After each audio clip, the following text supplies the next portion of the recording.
Con todos ustedes, apreciados cursantes, a continuación vamos con la ponencia del profesor Luis Chinchilla. Él nos saluda desde Honduras.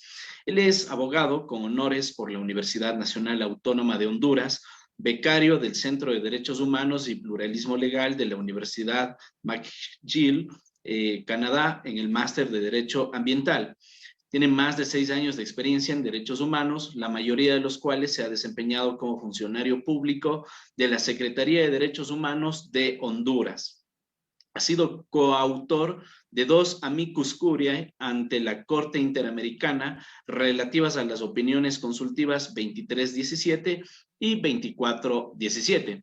El tema que abordará el profesor Luis Chinchilla es la protección judicial. Estimado doctor, muy buenas noches, bienvenido.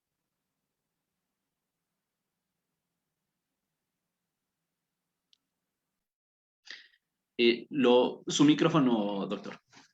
Perdón. Saludos a todos y todas. Un gusto estar con ustedes aquí. Gracias a Latin Juris por la invitación. Vamos a ver conmigo quizás la parte triste del derecho a la que hacía referencia la colega que me precedió, Laura, que es el instrumento de control y los procesos que existen en el Estado para proteger derechos y regular las situaciones que puedan existir entre particulares o con el mismo Estado. Para eso he preparado una presentación, así que déjenme ver, no sé si podrían ayudarme el colega Damián para poder compartir la pantalla. Listo. Y vamos a hacer la presentación quizás un poco más breve de lo que tenía en mente para que podamos discutir. He visto que en el chat con la presentación anterior hubieron varias preguntas, entonces así podemos discutir y aprender un poco más de lo que en realidad ustedes tengan dudas y no solo lo que yo asumo que necesitarían saber o que desconocen. Pues bueno, sin más preámbulo, la protección judicial, vamos a ver los estándares interamericanos. Entonces, en particular vamos a ver el artículo 25 de la Convención Americana de Derechos Humanos, pero ustedes habrán visto que es imposible hablar de la protección judicial sin hablar del artículo 8 de la Convención Americana que se refiere a las garantías judiciales. Y a esto es a lo que yo me refiero como un matrimonio dentro de la Convención Americana. Si bien es cierto, son derechos distintos y autónomos, en la práctica la Corte los ha interpretado y analizado en la mayoría de los casos de manera conjunta por su estrecha naturaleza. Entonces, pese a que son derechos autónomos mencionaba, tienen este vínculo inseparable.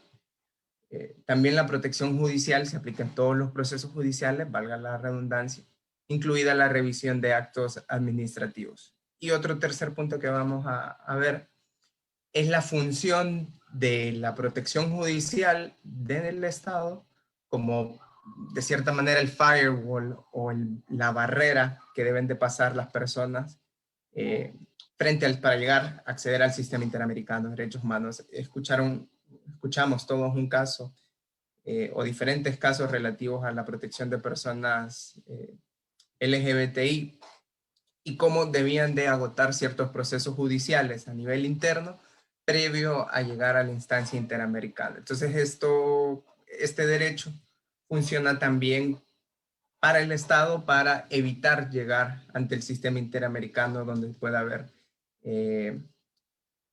verse involucrada su responsabilidad internacional. Entonces, quiero comenzar hablando sobre las características de un recurso judicial de acuerdo a la misma Corte, ¿no? Y son estas 4 que nosotros podemos ver en pantalla. La sencillez del recurso. La Corte a la fecha, creo que ya no lo va a hacer, no ha determinado qué se considera como un recurso sencillo o un criterio específico para cada tipo de recursos, dada la amplia naturaleza también de recursos judiciales que existen en la región. Entonces, este es un elemento que se debe evaluar caso por caso. Sin embargo, podemos pensar, como hay ahí en pantalla, un recurso de habeas corpus, que es por excelencia quizás el recurso que debe ser más sencillo en la región de América Latina, ¿no? Y así otros tipos de recursos como reposiciones, apelaciones y demás, deben de tener ciertas características de sencillez frente al caso en concreto para cumplir este elemento. Entonces, esto es algo que se debe de realizar, un análisis que debe de ser evaluado caso por caso, de acuerdo al contexto, de acuerdo al país, de acuerdo al derecho infringido y al proceso judicial que se está incoando. Un segundo punto más generalizado sobre también lo cual hay muchísima jurisprudencia es la rapidez del recurso judicial, la cual es evaluada mediante la garantía del plazo razonable. Más adelante vamos a ver que la garantía del plazo razonable descansa sobre 4 pilares y pues los vamos a examinar en esta tarde. Un tercer punto es la adecuación de los recursos y la Corte definido como adecuación a la idoneidad de un recurso para proteger una situación jurídica infringida. Entonces pueden haber recursos que sean sencillos y rápidos en el ordenamiento interno, pero que no son adecuados para proteger la situación jurídica infringida. Y el tercer punto es la efectividad. Y esta la Corte la concibe como la capacidad de producir el resultado para el cual fue concebido el recurso.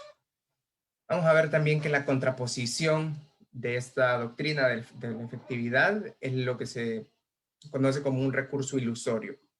Entonces, un recurso para que deba de ser agotado tiene que reunir todas estas 4 características. Si existen argumentos, digamos, frente al Estado o que el Estado presente ante la Comisión o la Corte Interamericana, de que un recurso tuvo que haber sido agotado previo a llegar al sometimiento del caso a la Corte, tiene que probar que ese recurso que el Estado está argumentando cumple con estos 4 requisitos. A contrario censo, si un peticionario ante el sistema interamericano presenta una petición, basta con que argumente que el recurso X que el Estado arguye no cumple con uno de estos 4 requisitos que han sido presentados. Entonces vamos a ver cuáles son esos elementos que configuran los recursos que están dentro de la naturaleza de cada uno de ellos. Entonces, empezando con los pilares del plazo razonable. Número 1, la complejidad del caso.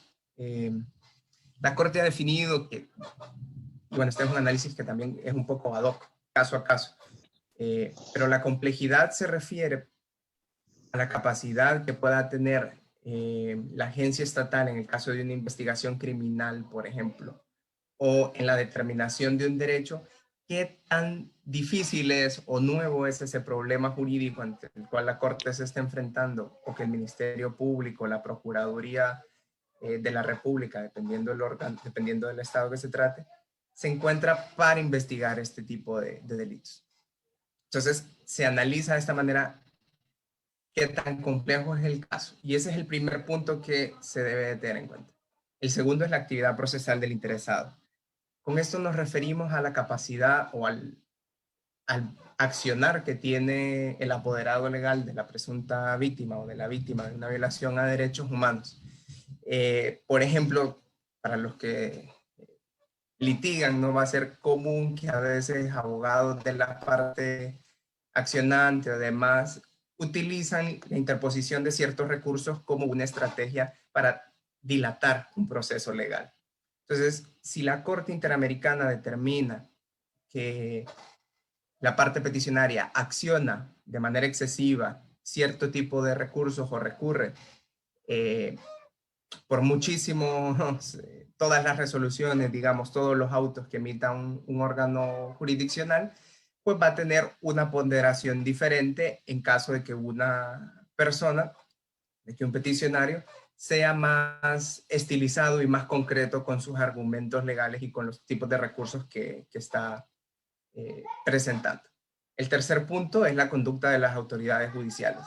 Si se pronuncian o resuelven el asunto conforme a tiempo o no, los plazos que existen en la legislación interna y demás. Y un cuarto punto que se añade a través de la jurisprudencia es la afectación al bien jurídico protegido. Es diferente hablar de un procedimiento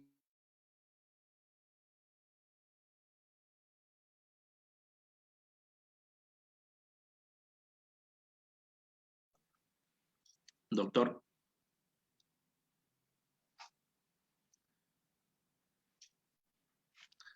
No se escucha, se fue la señal. Se fue. No hay audio. Física o demás. Doctor, hubo una pequeña interrupción. Sí, ¿hasta dónde me quedé? Ahora sí lo escuchamos. ¿Me pudieron escuchar hasta el 2, 3, 4? Se quedó en la Empezó a desarrollar el cuarto punto. jurídico tutelado. Estaba Listo. Cuarto Muchas gracias. Entonces me refería a que no se puede ponderar de manera igual un proceso que tenga como fin último, por ejemplo, establecer dónde está detenida una persona como el habeas corpus, a un proceso quizás de sucesión de bienes. Entonces, cuando el bien jurídico que se está protegiendo es, digamos, el derecho a la vida, integridad física, personal, el estatus de refugiado de una persona, que puede, sobre el cual el proceso judicial puede tener un resultado que va a ser, o un daño que va a ser irreparable, este proceso debe de sustanciarse de manera más pronta. Lo mismo sucede en casos, digamos, de asesinatos, homicidios, ejecuciones extrajudiciales y demás. En esos casos, la afectación al bien jurídico tutelado es mucho más grave que en otros procesos, como quizás mencioné, una sucesión de bienes o demás. Ahora, el segundo punto que tenemos ahí en mente es la adecuación de los recursos. Como mencioné, este es un análisis ad hoc, pues en América Latina existe una amplia gama de recursos, ¿no? Amparos, apelaciones, recursos de inconstitucionalidades, casaciones, revisiones, solo por mencionar quizás el núcleo común de la mayoría de los países de la región. Pero aparte de eso, diferentes procesos administrativos y judiciales en materia laboral o administrativa o penal, etcétera, tendrán sus diferentes aspectos. Entonces, cuando hablamos de la adecuación de un recurso, debemos de tener en cuenta que la Comisión Interamericana y a nivel interno se hace mediante caso a caso. Entonces, el abogado que está representando a la persona deberá de analizar frente a los estándares que ya estuvimos viendo, si lo que compete entonces para el caso concreto es mejor presentar un amparo o presentar un recurso de inconstitucionalidad, si lo que compete es un recurso de habeas corpus, si lo que compete es un amparo o cualquier diferente tipo de garantía. Entonces hay que tener en mente cuál es la situación jurídica que se está infringiendo y sobre eso se plantea este test de adecuación. Ese recurso que estamos incoando puede en efecto restituir o reparar a la persona en el daño. En el caso quizás de los más claros, de las desapariciones que hubieron en los 80 en la región, el recurso que era el adecuado, efectivo y que debía de ser sustanciado en un plazo razonable era el recurso de habeas corpus. Pero eso no impedía que las personas también presentaran una denuncia ante el Ministerio Público, la Procuraduría, dependiendo del Estado y demás. Entonces, la adecuación es un análisis que se realiza caso a caso y que depende muchísimo de qué es lo que nosotros queremos para poder determinar si ese recurso es adecuado. ¿Qué sucede cuando un recurso no es adecuado? Hablamos entonces de esta doctrina del recurso ilusorio y también cuando un recurso no es efectivo. Hay una cita en el texto de la pantalla relativa a una opinión consultiva de la Corte. Al inicio la Corte se encargó mucho de desarrollar su jurisprudencia o desarrollar el contenido de la convención a través de opiniones consultivas. Entonces, la Corte definió desde antaño ya esta doctrina del recurso ilusorio y dice que no pueden considerarse efectivos aquellos recursos que por las condiciones del país o circunstancias particulares resulten ilusorios. ¿Qué es ilusorio? Que no pueda producir el resultado para el cual fue concebido. Y hay varios escenarios en los cuales esta inefectividad ya está dada por la Corte. Uno, cuando existen violaciones masivas y sistemáticas. Si se logra aprobar un contexto de violaciones masivas y sistemáticas, por mucho que el recurso sea adecuado, se sustancie de manera rápida y sea sencillo, eso limita o excluye, perdón, a los peticionarios a poder agotar este tipo de recursos a nivel interno. Y hay una pregunta que, bueno, ¿quién podrá entonces definir qué es masivo, qué no es masivo, qué es una violación sistemática o demás?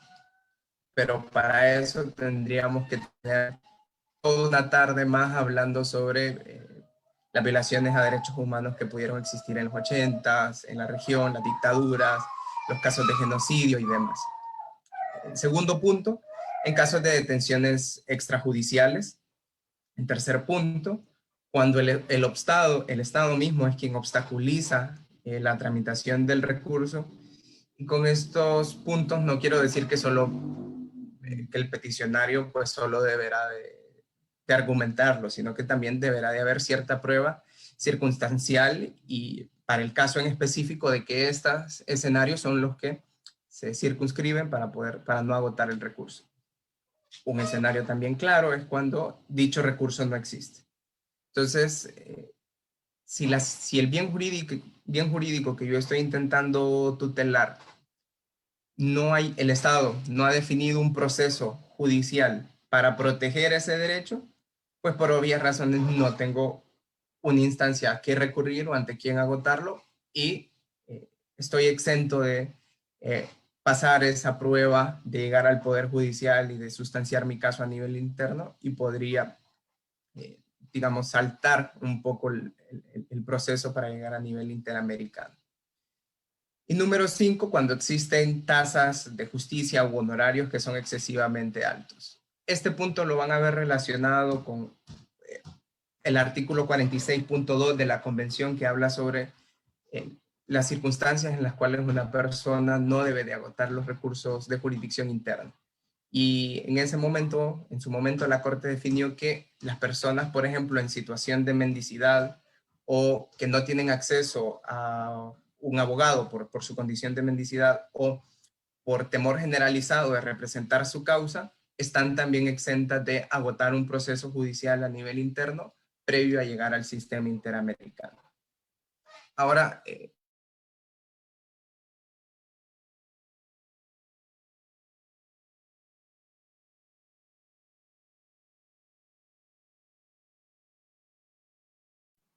Doctor, parece que tuvimos otra vez se estancó otra vez la transmisión.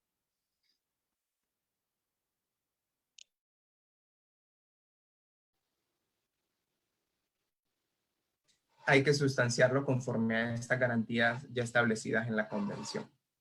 Entonces, para recapitular un poco, un recurso va a ser ilusorio cuando no pueda producir el resultado. Y ese resultado ya la Corte ha definido 5 criterios cuando es imposible que le exijamos a un peticionario que tramite un recurso porque ya se sabe que no va a tener un resultado y que sería una dilación al proceso. Ahora, he mencionado algunos ejemplos de recursos que son claros ejemplos de protección judicial, ¿no? Amparos, habeas corpus y demás.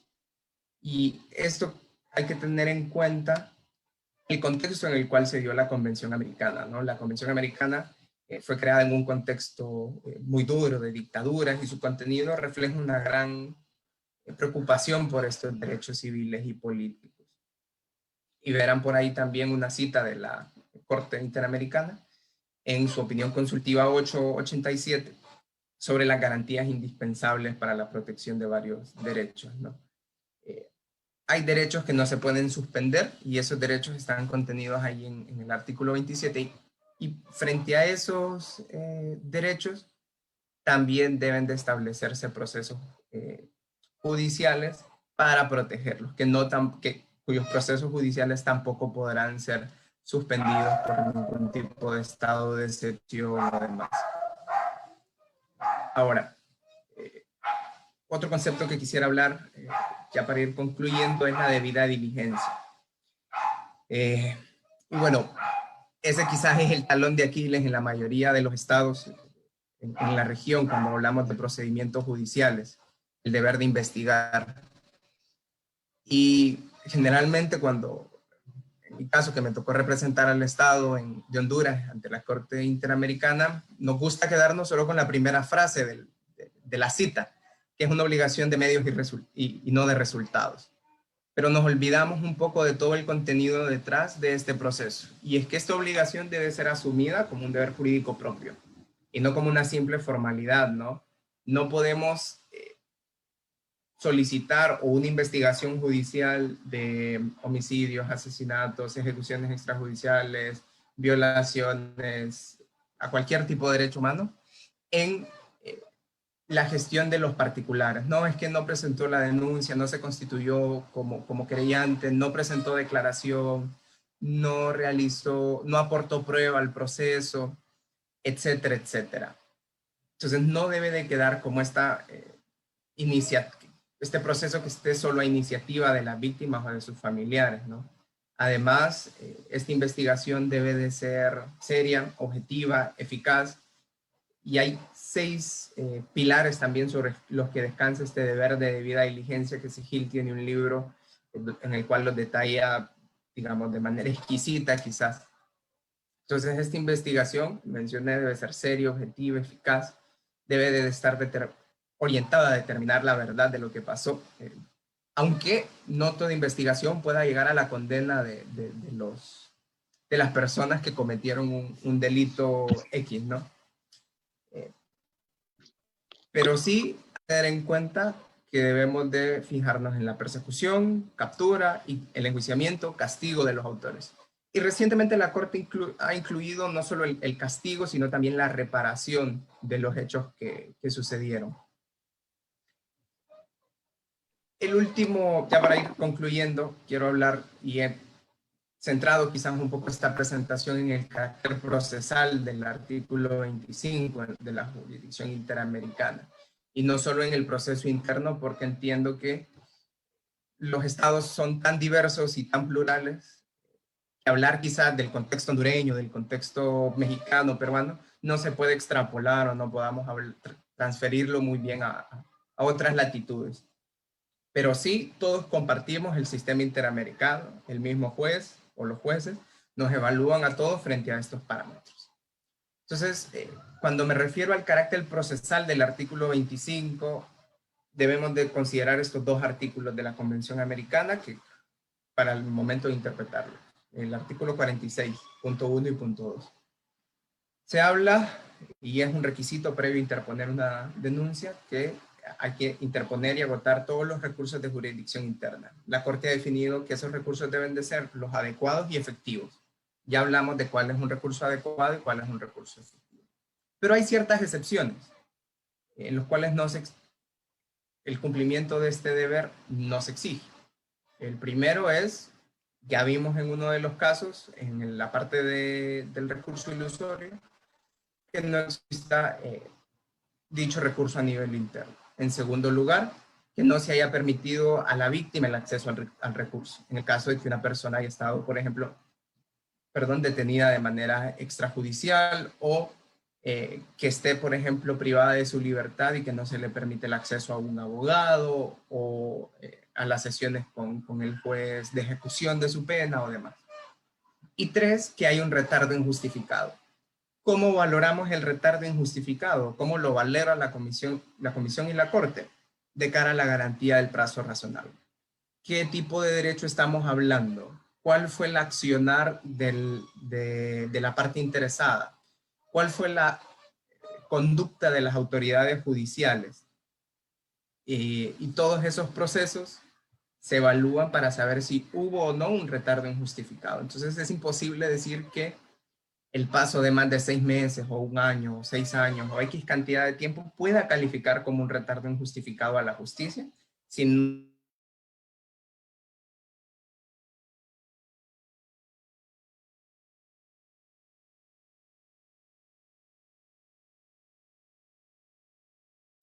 Otra vez nos quedamos sin audio.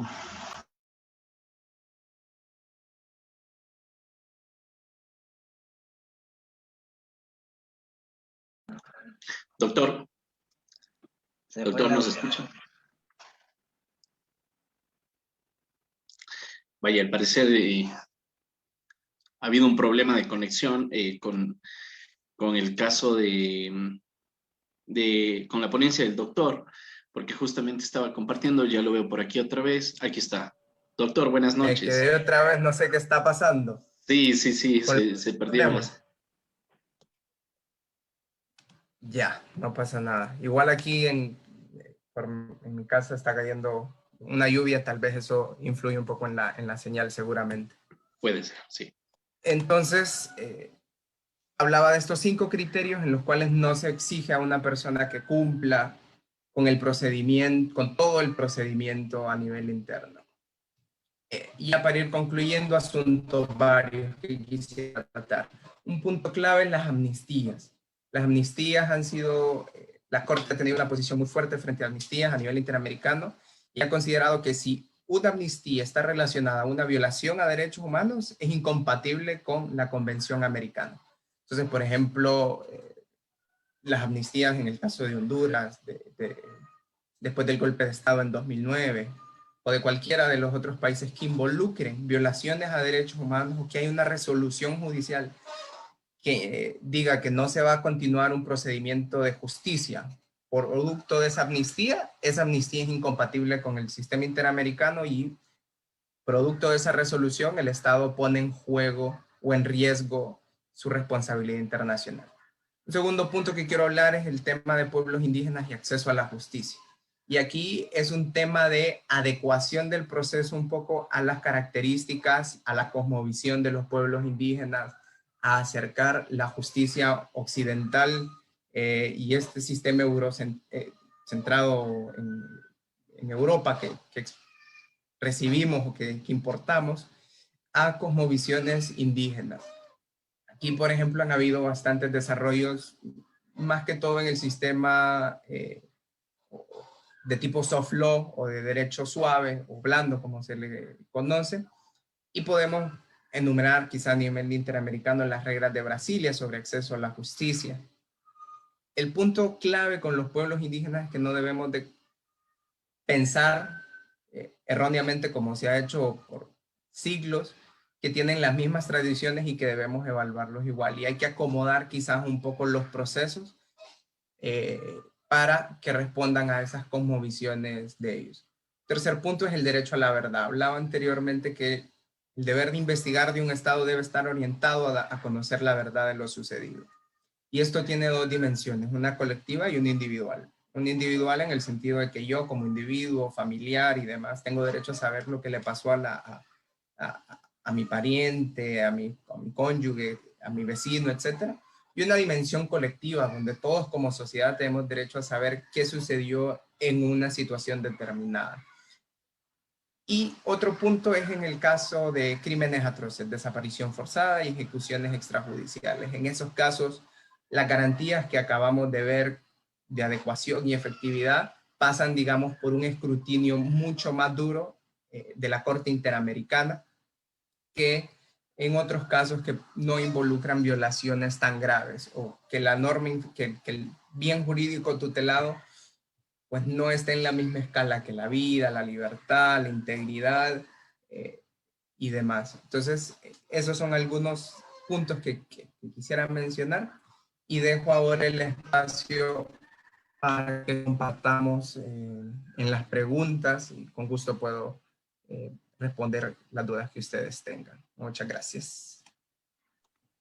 Ok, perfecto, estimado doctor, muchísimas gracias igualmente por habernos acompañado con su ponencia. Les cedo el uso de la palabra a los participantes que quisieran realizar sus preguntas. Por favor, recuerden que previamente deben levantar su mano y estaremos atentos a las preguntas. Entre tanto, he visto que hay algunos mensajes solicitando el registro de asistencia. Recordarles que esto fue ya enviado a los grupos de WhatsApp y también a Telegram para que pudieran registrar su asistencia del día de hoy. Y de todas maneras, todos los días pueden también acceder a nuestro blog con la finalidad de que pudieran marcar la respectiva asistencia. Ok. Por aquí, Rosana Sanciviero nos dice... si es que es necesario agotar los recursos internos para solicitar una medida cautelar urgente. Ok, muy buena pregunta. Y no, en los casos de medidas cautelares, la Comisión y en el caso de medidas provisionales para la Corte Interamericana, no se requiere el agotamiento de los recursos porque hay circunstancias específicas en el reglamento de la Comisión, creo que están en el artículo 25, si no me equivoco, y en esta normativa de la Comisión, el reglamento, expande los criterios que están establecidos en la Convención Americana, si mal no recuerdo, por el artículo 63. Creo que puedo estar, no estoy tan seguro del número en el caso de la Convención, pero hablamos de urgencia y gravedad. Entonces, si una persona, y lo pueden ver en la jurisprudencia de la Comisión en el caso de medidas cautelares y también de medidas provisionales adoptadas por la Corte, no se requiere hacer eso para proteger la integridad, la vida de la persona. De manera puntual, en el caso, por ejemplo, más reciente que se me viene a la memoria, a la mente en este momento es para la protección o dar con el paradero de 4 líderes garífunas de la comunidad de Triunfo de la Cruz en el caso de Honduras, relacionado con 2 sentencias que existen en contra del Estado de Honduras. En ese caso, en junio más o menos del año pasado, personas entraron a la comunidad en horas de la madrugada, tomaron de su casa, sacaron de su casa 4 líderes garífunas y a la fecha pues no se conoce el paradero de estas 4 personas, que eran líderes comunitarios que luchaban por su tierra, por el cumplimiento de las sentencias que la Corte Interamericana les había otorgado.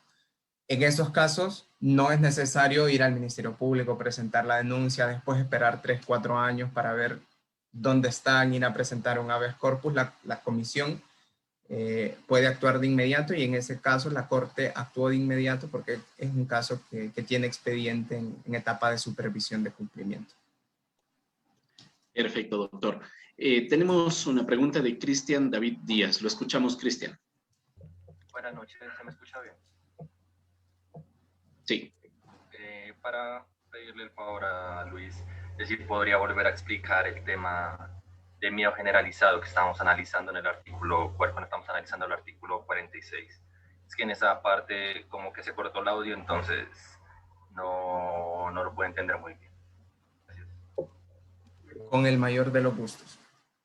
Mencionaba en ese contexto, pensemos en el artículo 25 en 2 vías. Una vía como un derecho que todos tenemos para que nos reparen a nivel interno, para acudir a un órgano de justicia y que se nos tutelen nuestro derecho. Y en una segunda vía, o en un segundo sentido, como un firewall que tiene el Estado, como un muro de fuego, donde el Estado puede reparar a nivel interno una vulneración a su derecho sin que su responsabilidad, sin que se le declare responsable internacionalmente por una vulneración a derechos humanos. Entonces, en el segundo, bueno, visto desde cualquier punto de vista, hay ciertos requisitos que una persona debe de cumplir previo a acceder al sistema interamericano. Miramos algunas excepciones que preguntaron ahorita en el caso de medidas cautelares, pero también existen otros en casos de procedimientos, digamos, más comunes. Mencioné que van a encontrar esas excepciones en el artículo 46.2 de la Convención Americana, pero que hay 2 excepciones adicionales que la Corte Interamericana añadió por vía de interpretación a través de la opinión consultiva 1190. Una de ellas es el miedo generalizado y 2 son las personas en condiciones de indigencia. Cuando me refiero al miedo generalizado es, digamos, en el caso del gremio de abogados, que ningún abogado quiera representar a esa persona por temor a represalias, porque puede hacer que las represalias vayan a ser en contra de esa persona o en contra del abogado mismo, que lo vayan a amenazar, extorsionar o cualquier otro tipo de proceso de esta naturaleza. Pero el miedo no debe de ser, y en esto la Corte, digamos, es donde se puso la barra o sentó la barra, que el miedo no es algo específico para un caso en concreto, sino que debe de ser generalizado. Ese tipo de procesos judiciales o con ese tipo de personas no pueden acceder a la protección judicial a través de un apoderado legal y por ende no se les debe exigir el cumplimiento de el agotamiento de los recursos internos. Entonces, pensémoslo de manera en que si una persona no puede acceder a un abogado, el Estado no se lo puede dar, digamos, tampoco de oficio, esta persona puede llegar a la Comisión Interamericana sin necesidad de interponer el proceso a nivel interno. Pero eso implica que el Estado no se puede defender a nivel doméstico de una acusación que se le ha hecho a nivel internacional, donde su responsabilidad puede ser declarada por la Corte.